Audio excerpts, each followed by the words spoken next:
안녕하십니까. 말년 목사 전병진 목사입니다. 오늘은 주일입니다. 모처럼요.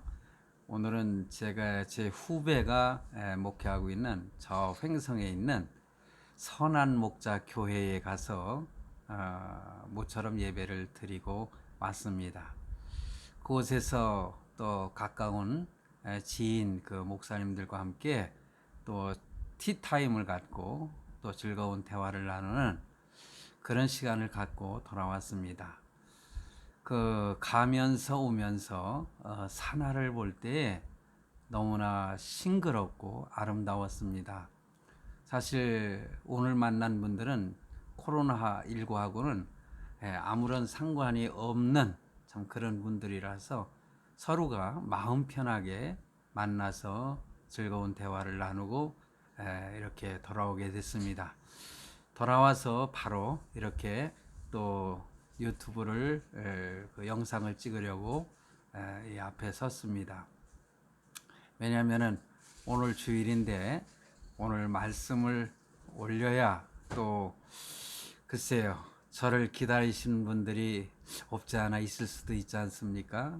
뭐 구독자가 그리 많지는 않지만은 그러나 그래도 저의 설교를 은혜롭게 들어주시는 그런 분들을 위해서 오늘 영상을 이렇게 찍어서 올리려고 합니다.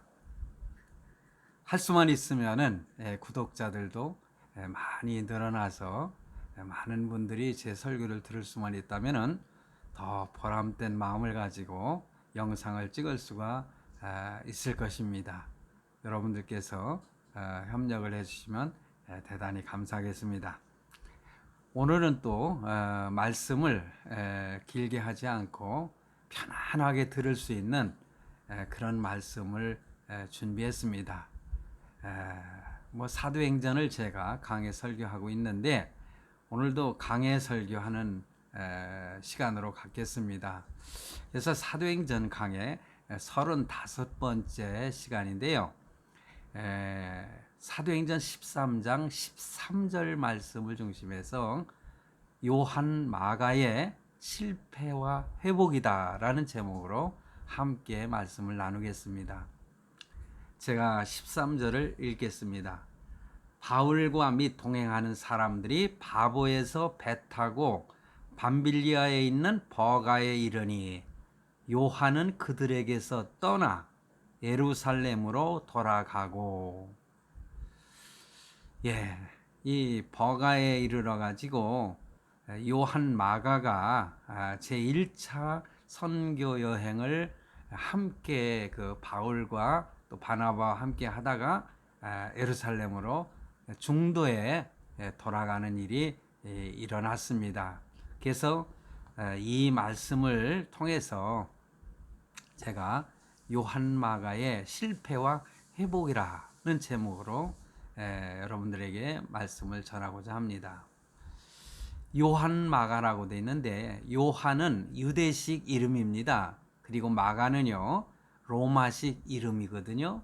그래서 요한 마가라 그렇게 부릅니다. 당시에 유다는 이 로마 제국의 식민지였기 때문에 요한은 이렇게 두 이름을 가져야만 했지 않나 그런 생각을 합니다. 우리도 며칠 전에 8월 15일 광복절을 우리가 지냈지 않습니까?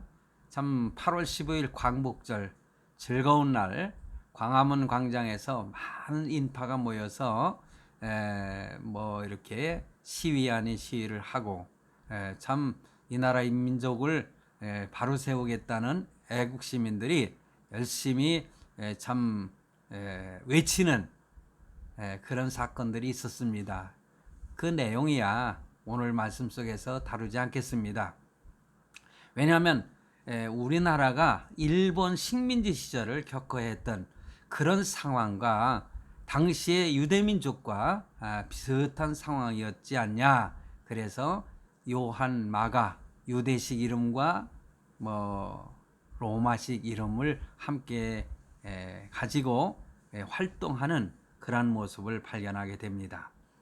그래서 오늘은 이 요한 마가를 개인적으로 이렇게 살펴보면서 한 인간이 한 사람이 신앙생활을 하면서 겪어야 하는 그런 여러 가지 갈등 문제들을 생각해 보는 그런 시간을 갖도록 하겠습니다.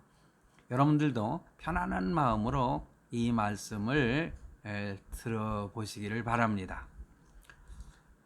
우리가 처음 생각할 것은요, 이 요한은 아주 좋은 환경에서 자라게 됩니다. 또 신앙심이 깊은 어머니, 그리고 훌륭한 스승을 만난 그러한 사람이었습니다. 좋은 환경에서 자랐고 신앙심이 아주 깊은 어머니, 그리고 아주 훌륭한 스승을 만난 사람이다. 그러므로 요한 마가는요, 참으로 좋은 환경에서, 좋은 가정에서 태어났고 또 좋은 환경에서 성장을 했고 좋은 조건에서 인생을 출발할 수 있었던 사람이라 그렇게 말씀을 드릴 수가 있습니다. 그는 훌륭한 신앙 깊은 어머니를 모셨습니다. 그래서 그의 집은 그리스도인들이 자주 모여서 하나님께 간절히 기도하며 하나님께 경배하는 장소로도 제공했고, 그래서 그는 이러한 분위기 속에서, 경건한 분위기 속에서 자랄 수 있었던 사람이죠. 그리스도인 자녀에게는 이상 더 큰 복이 어디 있겠습니까? 저는 어려서 불신 가정에서 태어났고 자랐기 때문에 이렇게 그리스도인 가정에서 태어난 친구들을 보면은 굉장히 부러웠어요. 자기의 아버지가 뭐 집사님이고 할아버지가 장로님이고 그런 친구가 제 동창 가운데도 있거든요. 그는 어려서부터 이렇게 모태 신앙으로 태어나서 아주 이렇게 경건한 가정에서 자라났거든요. 그래서 저는 그런 친구들이 얼마나 부럽던지 참 그 당시에 저는 저희 아버지가 일찍이 세상을 떠났기 때문에 어머님 홀로 키우시는 그런 가정에서 자랐고, 그런데 하필이면 어머님이 예수 믿는 것을 무척이나 반대를 했거든요. 그래서 저는 이 그리스도인 그 자녀에게, 그러니까 부모, 믿음의 부모에게서 태어나고 자라는 그 아이들이 그렇게 부러웠다, 이런 말씀을 드리는 것입니다. 자, 보면은 초대교회에 120명 성도들, 그들이 어디에서 기도했습니까? 이 마가의 다락방에서 기도했고요. 마가의 다락방에서 그들은 기도하다가 하나님이 약속하신, 예수 그리스도께서 승천하시면서 약속하신 성령을 기다리고 또 그 약속을 믿고 기도하면서 성령의 충만함을 받는, 오순절 날에 성령 충만함을 받는 그러한 경험을 체험을 하는 그러한 과정을 다 보면서 그는 자라게 된 것이죠. 사도행전 1장 이 12절로 2장 14절 말씀을 보면은 헤롯이 야고보를 죽이고 베드로를 잡아서 감옥에 가두었을 때에, 제가 지난번에 말씀을 드린 그 내용입니다. 그리스도인들은 어디서 기도했느냐? 환난과 고난을 당하고 순교자가 나오고 또 지도자 베드로가 감옥에 갇혀 있을 때 그들이 할 수 있는 것은 기도밖에 없었지 않습니까? 그런데 어디에서 기도했느냐? 바로 마가의 다락방에서. 요한 마가의 이름을 따서 그렇게 붙인 것 같아요. 마가의 다락방에서 그들은 하나님께 기도했습니다. 그랬을 때에 하나님은 기적적으로 그 옥문을 여시고 베드로를 천사를 통해서 탈출시키는 놀라운 기적을 행하는 것을 경험하지 않았습니까? 그러므로 이 마가의 다락방은 기도의 다락방이었다. 그리고 또한 응답의 장소였다. 저는 그렇게 말씀을 드립니다. 성도 여러분, 혹시 여러분들도요, 하나님을 섬기면서 여러분의 가정에 어느 한 장소가 기도의 장소가 되고 또 응답의 장소가 될 수 있는 그런 은밀한 장소가 있으면 얼마나 좋을까, 그런 생각을 한번 해보시기 바랍니다. 자, 이렇게 경건한 가정에 출생하여 기도하는 부모 밑에서 성장하고 신앙생활을 하고 있다면은 이거는 큰 복을 받은 자녀들입니다. 저는 저 아이들이 3남매가 있는데 나는 그 아이들에 대해서 나는 이 말씀을 꼭 해주고 싶어요.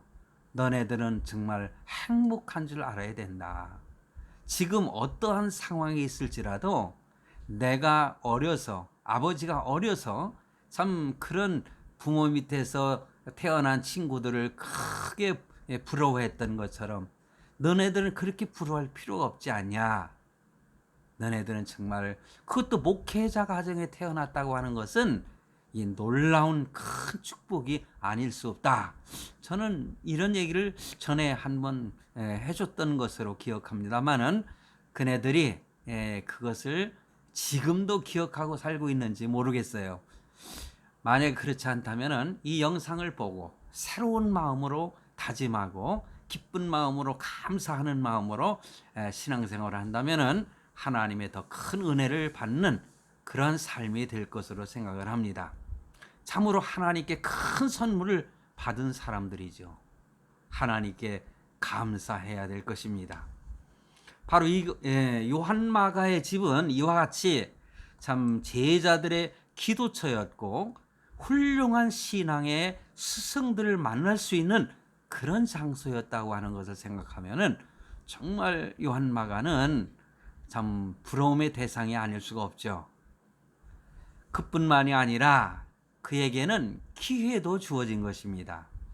사도행전 이제 13장 1절에 4절에 보면은 바나바와 바울이 선교 여행을 떠날 때에 요한마가는 그 위대한 하나님의 종들을 수종드는 그러한 사명, 그러한 소명을 받는 것을 봅니다. 왜냐하면은 좋은 기회가 주어진 거죠.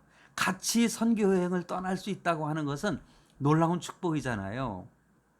훌륭한 스승을 만난다는 거, 이거는 인생에 있어서요 대단한 하나님의 축복입니다. 누구를 만나느냐에 따라서 그 사람의 인생이 달라지는 것을 봅니다. 부모도 마찬가지예요. 어떤 부모를 만나느냐에 따라서 그 자녀의 인생이 많이 달라지는 것을 보게 됩니다. 요즘은 이렇게 스승을 멘토라고 표현을 하지 않습니까? 저는 멘토링에 대해서 많이 강의를 듣고 제가 평생 목회 중에 멘토링 목회를 한 목사거든요. 그래서 좋은 멘토가 되려고 많이 노력했던 것을 저는 지금 기억합니다. 그래서 좋은 멘토를 만나는 사람이 정말 행복한 사람이 아닐 수가 없다. 그런 말씀입니다. 포악한 스승을 만나면은 그 인생을 망치는 경우가 생길 수가 있는 것입니다. 그러나 이 요한마가는 달라지 않습니까? 그의 앞길은 참으로 탄탄대로였다. 뭐 그렇게 표현해도 과한 표현은 아니라고 생각을 합니다. 제1차 선교 여행을 이 위대한 선교사들과 함께 떠나게 된 것입니다. 그런데요, 요한마가는 이때에 큰 실수를 하게 됩니다. 그 실수라고 하는 것은 저는 실패라고 그렇게 표현을 했습니다. 우리가 때로는 실수하면서 실패하거든요. 좋은 조건에 행운이 함께한 요한마가였는데 중도에서 선교 여행을 포기한 것입니다. 이 요한마가는 바울과 바나바를 따라 구브로 섬을 지나서 밤빌리아 버가에 이르렀다고 그랬습니다. 그때까지 잘 따라서 동행하던 요한마가는 버가에서 이들과, 그러니까 바울과 바나바와 헤어져서 예루살렘으로 돌아가고 만 것입니다. 그러면 이 예루살렘으로 돌아가는 것이 뭐 큰 실패냐? 그렇게 질문하실 수도 있는데요. 좀 이후에 말씀을 드리겠지만은요. 나중에 이 요한 마가 때문에 그 바나바와 크게 다툼이 생깁니다. 그래가지고 바나바와 함께 선교여행을 2차 선교여행을 떠나지 않고 따로 헤어지는 그런 결과를 가져왔거든요. 바울과 바나바가 그 위대한 선교사들이 서로 헤어지게 됐다고 하는 거, 어찌 보면은 이거 참 대단한 일이죠. 그런데 이게 누구 때문이냐? 바로 요한 마가 때문에 그렇게 된 것입니다. 자, 참으로 안타까운 일이 벌어진 것입니다. 요한 마가는 이 위대한 하나님의 종들과 함께 동행함으로 그들의 신앙 인격을 배우며 훈련을 받음으로 복음 사역에 헌신적으로 아주 유능한 일꾼으로 성장할 수 있는 기회를 순간 놓치고 만 것입니다. 그러나 안타깝게도 이들과 이별함으로 요한 마가는 좋은 기회를 놓치고 실패를 하고 만 것이다. 저는 그렇게 말씀을 드리고 싶어요. 그런데요, 참 우리가 좀 의문이 생기는 것은 성경은 왜 요한 마가가 예루살렘으로 뒤돌아갔는지 그 이유에 대해서 침묵을 하고 있다는 사실입니다. 그래서 저는 몇 가지 추측을 해보는 것입니다. 이것은 하나의 추측입니다. 원인을 확실하게 성경에서 말씀해주고 있지 않기 때문에 침묵하고 있기 때문에 그냥 제 나름대로 추측을 해보는 겁니다. 첫째는요, 어려서부터 좋은 환경에 자라난 그가 이렇게 험난한 선교여행을 떠났을 때에 그 환경이 아주 열악할 수밖에 없지 않습니까? 그런데 그것을 견디지 못하고 중간에서 포기하고 그냥 예루살렘 집으로 돌아간 것입니다. 저는 그렇게 첫째로 추측을 해보는 것입니다. 그러니까는 어찌 보면은요, 그 사람들이 그런 표현을 하지 않습니까? 온상에서 자라는 것이죠. 너무 이렇게 참 드세지 않고 그냥 온실에서 아주 이렇게 곱게 자라는 거, 그것도 때로는 그 아이에게는 바람직하지 못하다는 거죠. 너무 과잉보호를 하게 되고, 요즘에 그런 애들이 얼마나 많은지 몰라요. 부모들이 그 자녀에 대해서 좀 강하게 키워야 되는데 그냥 벌벌 떠는 거예요. 근데 그것이 그에게는 유익한 것 같지만은요, 성격이 삐뚤어지고 바른 인격을 갖추지 못하는 그런 아이들을 많이 보게 됩니다. 어찌 보면은 뭐 사랑을 많이 받고 자란 그런 아이들이 또 사랑을 줄 수 있는 그런 아이들도 있어요. 그렇지만은 저는 평생을 지금 이 나이 먹도록 자녀를 가르치고 그 다음에 어린 아이들을 많이 가르쳤고 중고등부, 청년부, 뭐 장년부 어른들까지 가르치면서 한 평생을 살아왔는데 이런 경우를 저는 많이 봤거든요. 그래서 참 예루살렘으로 실패하고 돌아가지 않았나. 두 번째 추측입니다. 이 어머니 품에서 떠나본 적이 없던 그가 너무 어려서, 그러니까 어머니가 그리워가지고, 그것이 나이가 들어도 어머니가 그리운 것은 부인을 못하겠더라고요.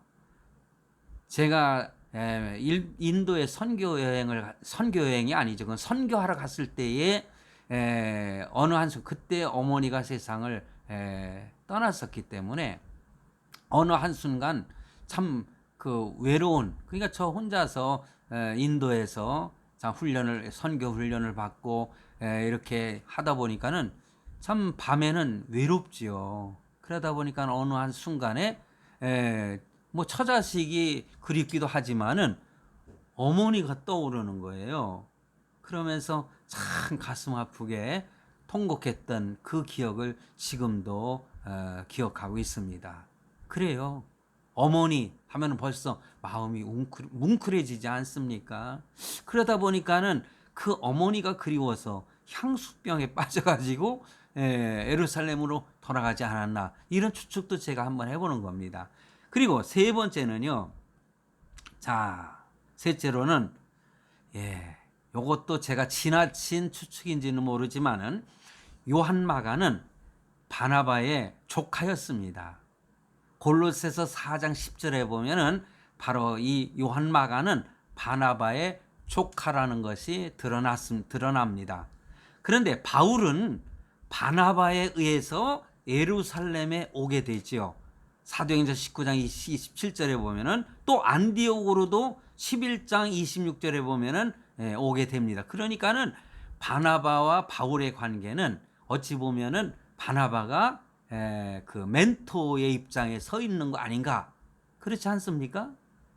그런데 이 사실을 이 요한마가가 너무나 잘 알고 있기 때문에 요한마가가 지금 벌어지고 있는 모든 사건들, 선교 여행을 하면서 주도권을 잡고 있는 사람을 가만히 보니까는 바나바가 아니라 바울이라는 거예요.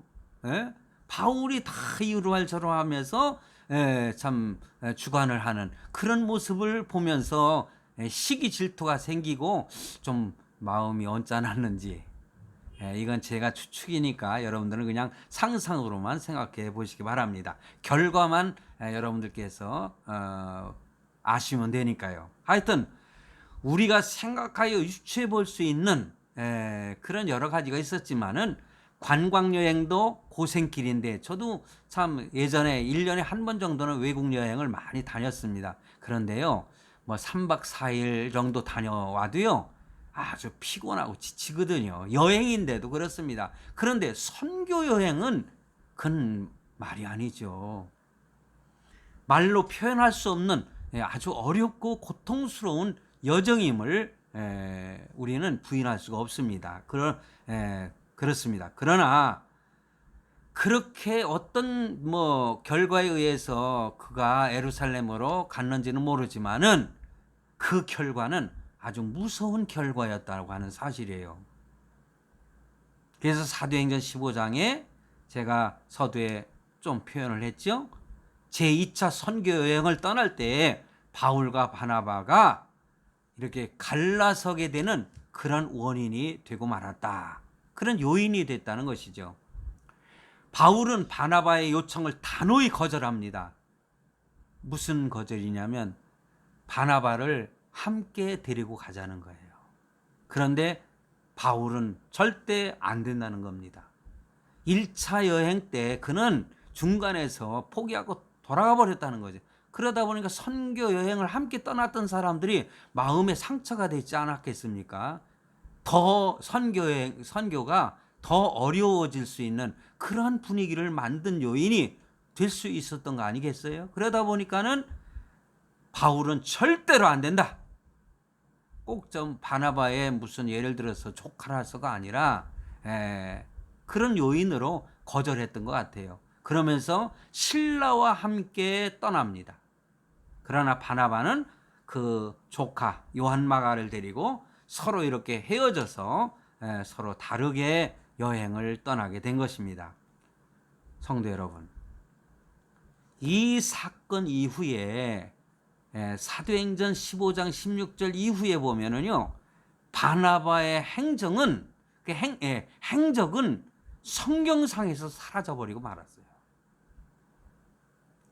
여러분, 이거 중요한 것입니다. 성경의 한 인물이 그 여정 속에서, 또한 성경의 기록 속에서 사라져버리고 말았다는 거죠. 이 사건 이후에 사도행전 12장 17절 이후 베드로의 행적도 사라졌지 않습니까? 왜냐하면 그때까지는 베드로가 주인공이었었지만은 그 이후에는요, 바로 바울이 주인공이지 않습니까? 바로 이 사실을 우리가 생각해 볼 때에 누가 정당했느냐, 서로 이렇게 다투었을 때에 바나바가 정당했느냐 아니면은 바울이 정당했느냐, 저는 그 이 사건을 통해서 보면은 바울이 정당했다, 저는 그렇게 생각을 하는 거예요. 그러므로 마가는 큰 실패를 하고 만 것입니다. 바울에게 신용을 잃어버리고 만 것입니다.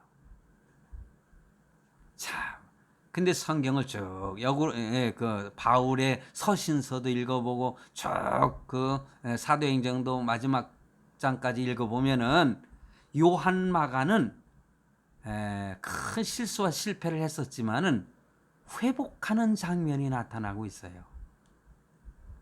요한 마가는 바나바와 함께 역사의 표면에서 사라진 줄 알았는데 디모데후서 4장 11절에 보면은 바울이 죽기 직전에 마가를 찾고 있는 장면이 나옵니다. 여러분 어떻게 생각하세요? 그렇게 그냥 단호하게 잘라버린 요한 마가를 이 사도 바울이 자기가 죽기 직전에 마가를 찾고 있었습니다. 마가를 데려오라는 거예요, 디모데에게. 그래서 바울은 디모데에게 편지를 했어요. 너는 속히, 디모데후서 4장 9절 11절입니다. 너는 속히 내게로 오라. 데마는 이 세상을 사랑하여 나를 버리고 데살로니가로 갔고, 그레스게는 갈라디아로, 디도는 달마디아로 갔고, 그레스게는 갈라디아로, 디도는 달마디아로 갔고, 누가 한 사람만 나와 함께 있느니라. 마지막 때 그러니까 나이가 많아서 이제 죽기가 얼마 남지 않았던 그 시기에 이 많은 사람들이 사실 이렇게 흩어져 버리고 떠나버리고 말았어요. 그것이 떠난 이유는 정확하게 모르겠습니다만은 이렇게 다 떠나서 누가만 나와 함께 있다. 그러니 내가 올 때에 마가를 데리고 오라. 저가 나의 일에 유익하니라. 요한 마가가 이제는 그가 나에게 내가 하는 일에 유익하다. 그러니 꼭 데리고 와라. 이렇게 당부하는 편지를 쓴 것입니다. 그뿐만이 아닙니다. 로마 감옥에서 골로새 교회 성도들에게 편지할 때도요, 바나바의 생질이었던 마가를 언급하고 있습니다. 친구 빌레몬에게 편지할 때도요, 뭐라고 마가를 표현하는 거 아니, 나의 동역자 마가, 이렇게 표현하고 있어요.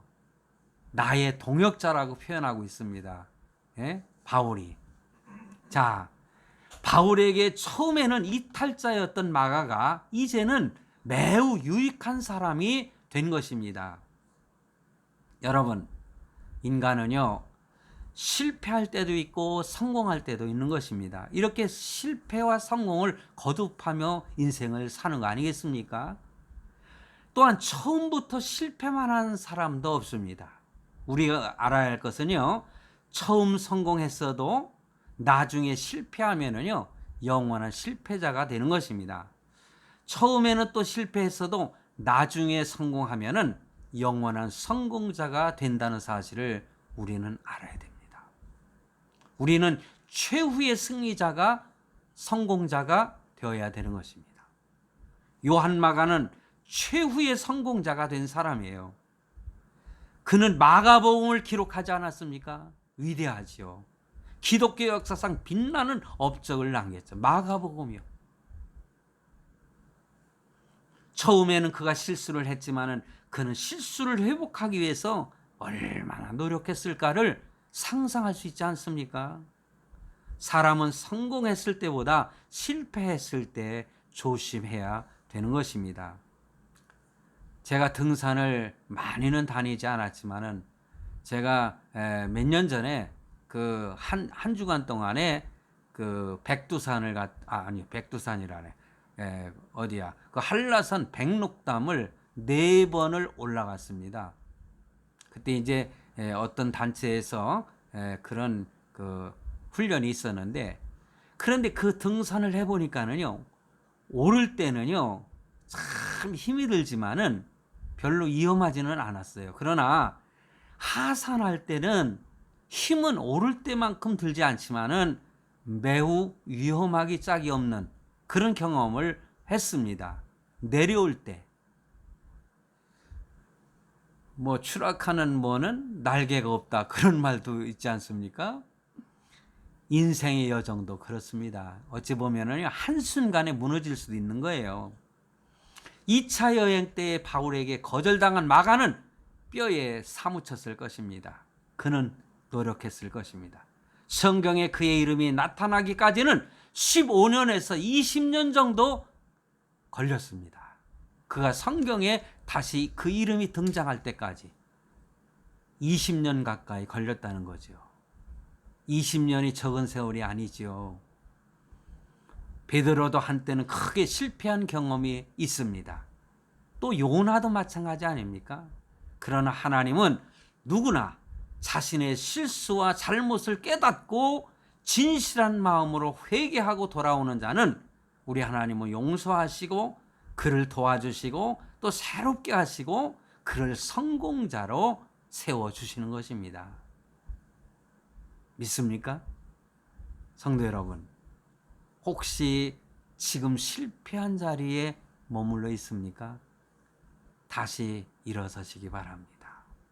하나님께서 지금 오른손을 내밀고 계시다고 믿으십시오. 그 주님의 손을 잡으시기 바랍니다. 최후의 성공자가 되도록 하나님께서는 여러분을 크게 붙드시고 인도해 주실 것입니다. 할렐루야. 오늘은 이것으로 말씀을 맺도록 하겠습니다. 감사합니다.